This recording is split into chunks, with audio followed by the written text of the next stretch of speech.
Hello everyone, পেটুক রান্না করে তোমাদের সবাইকে জানাই স্বাগত। আজ আমি বানাবো ঘরোয়া স্টাইলে চিকেন বিরিয়ানি। তো প্রথমে আমি এই বিরিয়ানি বানানোর জন্য চালগুলো খুব আলতো হাতে 3-4 বার ধুয়ে নেব এবং চালগুলো আধা ঘন্টা ভিজিয়ে রাখবো। এবার চিকেন নিয়ে নিয়েছি 750 গ্রাম মতো। চিকেনে লবণ হলুদ দিয়ে ম্যারিনেট করে রাখবো আধা ঘন্টা।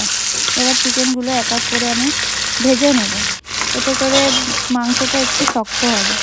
তবে উল্টে পাল্টে চিকেনগুলো খুব সুন্দর করে ভেজে নিয়েছি এবং এর সাথে আমি আলুগুলোও ভেজে নিয়েছি।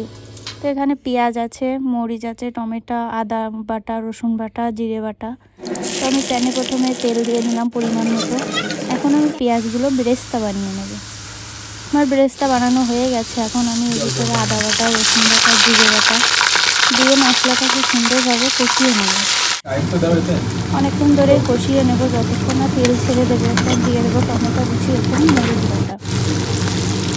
তো এখন আমি দেবো লবণ, হলুদ, মরিচের গুঁড়ো দিয়ে মশলাটা কষিয়ে নিতে হবে খুবই ভালো করে। এখন আমি চিকেনটা দিয়ে দিচ্ছি। চিকেনটা দিয়েও মাংসটা কষিয়ে নিতে হবে অনেক সময়। 10-12 মিনিট চিকেনটা আমি কষিয়ে নেব। আলতো হাতে কষিয়ে নিতে হবে, খেয়াল রাখতে হবে যাতে চিকেনটা ভেঙে না যায়। তো এবার আমি গরম পানি ব্যবহার করব অবশ্যই এখানে। এবং গরম পানি দিয়ে দিয়েছি পরিমাণ মতো।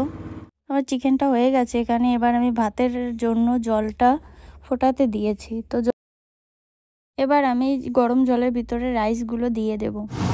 তো এটা দিয়ে আমি চালটা ফুটিয়ে নেব। খুব বেশি ফোটানো যাবে না, এতে করে ভাতটা ঝরঝরে হবে না। আমার ভাতটা হয়ে গেছে। এখন আমি লেয়ার টু লেয়ার করে সাজিয়ে নেব চিকেন এবং রাইসটা দিয়ে। তো প্রথমে আমি আলু দিয়ে দিয়েছি, কিছুটা ঝোল দিয়ে দিয়েছি। তো এবার আমি রাইস দিয়ে দেব।